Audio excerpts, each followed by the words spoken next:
इस तरह से लेखक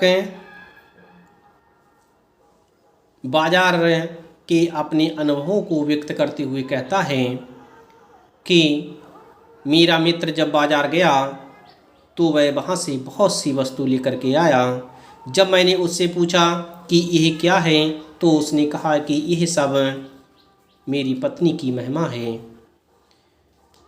पैसा पावर है, पर उसके सबूत में आसपास माल टाल ना जमा हो तो क्या वह खाक पावर है।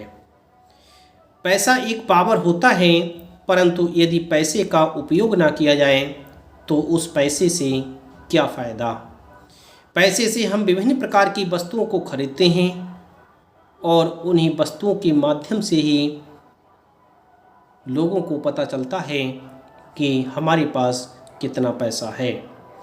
पैसे को देखने के लिए बैंक हिसाब देखिए, पर माल असबाब मकान कोठी तो अनदेखे भी दिखती है।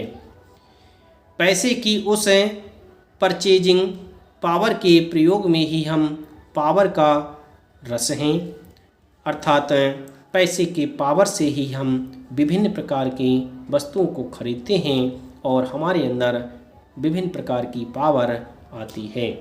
लेकिन नहीं, लोग संयमी भी होते हैं, बेफिजूल सामान को फिजूल समझते हैं, वे पैसा बहाते नहीं हैं और बुद्धिमान होते हैं। इस तरह से लेखक ने कहा कि सभी एक समान नहीं होते। कुछ लोग बेफजूल खर्चा नहीं करते, वे संयम से काम लेते हैं और अपने पैसे के लिए बहुत बुद्धिमानी से खर्च करते हैं। बुद्धि और संयम पूर्वक वह पैसे को जोड़ते जाते हैं। वह पैसे की पावर को इतना निश्चय समझते हैं कि उसके प्रयोग की परीक्षा उन्हें दरकार नहीं है। बस खुद पैसे के जुड़ा होने पर उनका मन गर्व से भरा फूला रहता है। इस तरह से कुछ लोग पैसे को खर्च करते रहते हैं और कुछ लोग पैसों को जोड़ने में लगे रहते हैं। वह इसी बात से गर्व करते रहते हैं कि मैं इतना पैसा जोड़ चुका हूँ। मैंने कहा, यह कितना सामान ले आए। मित्र ने अपने सामने मनी बैग फैला दिया। कहा, यह देखिए सब उड़ गया, अब जो रेल टिकट के लिए भी बचा हो। इस तरह से उसने कहा कि मैंने सब उड़ा दिया, सब पैसा खर्च हो चुका है, अब तो शायद मेरे पास रेल टिकट के लिए ही पैसे बचे होंगे।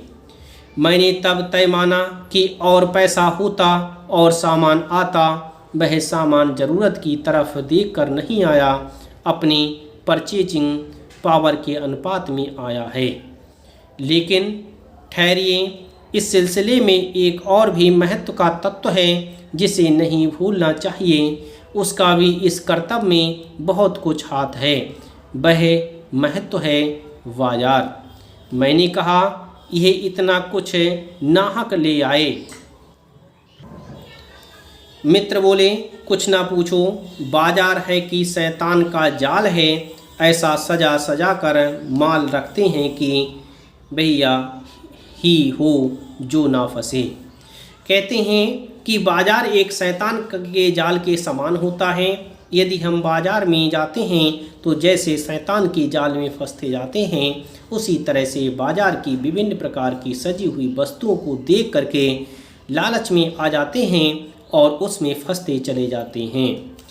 मैंने मन में कहा, ठीक, बाजार आमंत्रित करता है कि आओ मुझे लूटो और लूटो, सब भूल जाओ, मुझे देखो, मेरा रूप और किसके लिए है, मैं तुम्हारे लिए हूँ। नहीं कुछ चाहते हो तो भी देखने में क्या हर्ज है।